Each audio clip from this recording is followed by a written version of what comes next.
Alors, pour cette nouvelle étape, nous allons travailler sur la question de l'optimisation des balises title et métadescription de votre site. Alors déjà, de quoi parle-t-on lorsqu'on parle de ces balises? Eh ben, c'est pas bien compliqué.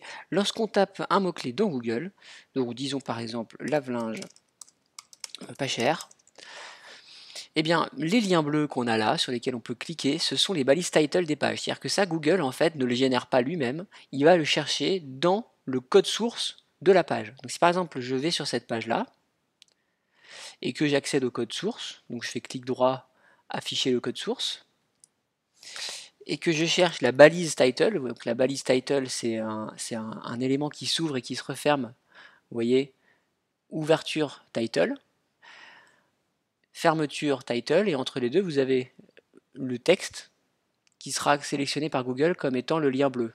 Donc lave-linge-achat, slash vente, lave-linge pas cher, solde, etc. Ça c'est la balise title de la page. Alors, je vous rassure tout de suite, hein, vous n'avez jamais vraiment besoin d'aller dans les codes sources pour pouvoir vous occuper de ça. La première raison, c'est que vous allez pouvoir installer une petite application qui va vous permettre de savoir sur une page donnée quels sont les balisages titres et les métadonnées description.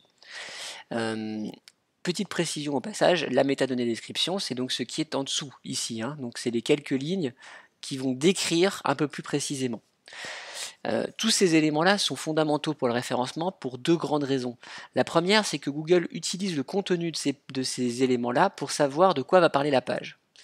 Et donc, si vous voulez arriver à vous positionner sur un mot-clé donné, c'est important que ce mot-clé ou une déclinaison de ce mot-clé soit présent dans la balise title. Alors, quand on dit une déclinaison, vous voyez par exemple machine à laver et lave-linge, c'est pareil. Donc il y en a qui vont marquer lave-linge, il y en a qui vont marquer machine à laver, il y en a qui vont marquer les deux. Peu importe. Google est totalement capable de savoir que Google est totalement capable de savoir que le lave-linge c'est pareil que la machine à laver. Bon. Maintenant, la question c'est comment déjà vous allez pouvoir visualiser facilement sur votre site quelle est la balise de chaque page. Parce que chaque page a sa balise propre, évidemment. Il n'y a pas une balise pour l'ensemble du site. Alors pourquoi? Parce que comme on l'a vu déjà dans la première vidéo, le but c'est que une page donnée se positionne sur un sujet donné. Donc si par exemple là je vais acheter une machine à laver pas chère pour le site Cdiscount, évidemment si je tape un autre mot-clé type télévision 4K pas cher, cette fois-ci ici, vous voyez pour Cdiscount, c'est une autre balise que j'ai, hein, ça ne va plus me parler des machines à laver. Donc on est d'accord que pour chaque page de votre site, il faut une balise titre différente. Bon. Alors, première chose que vous allez faire, vous tapez dans Google, vous êtes sur Google, hop, et vous tapez Moz, M-O-Z, bar. Mozbar en fait, alors Moz c'est un logiciel de référencement américain assez connu, et Mozbar c'est un outil que Moz met à disposition des gens gratuitement pour pouvoir visualiser les balisages. Alors vous cliquez ici sur Download Mozbar Free,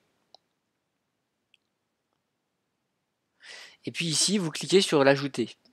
Alors moi en l'occurrence je suis sur Google Chrome, si vous êtes sur Firefox ou autre, à ce moment-là ce sera différent. Je vous montre comment ça se passe sous Chrome. Donc sous Chrome on clique ici sur ajouter à Chrome, alors moi il est marqué ajouter, déjà ajouté évidemment puisque je l'ai déjà mis.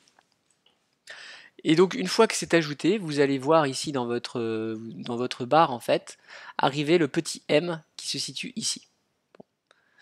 Alors pour utiliser Moz, il faut aussi avoir créé un compte gratuit sur le site de Moz. Donc vous allez toujours sur Moz, cette fois-ci sur moz.com. Et là, vous allez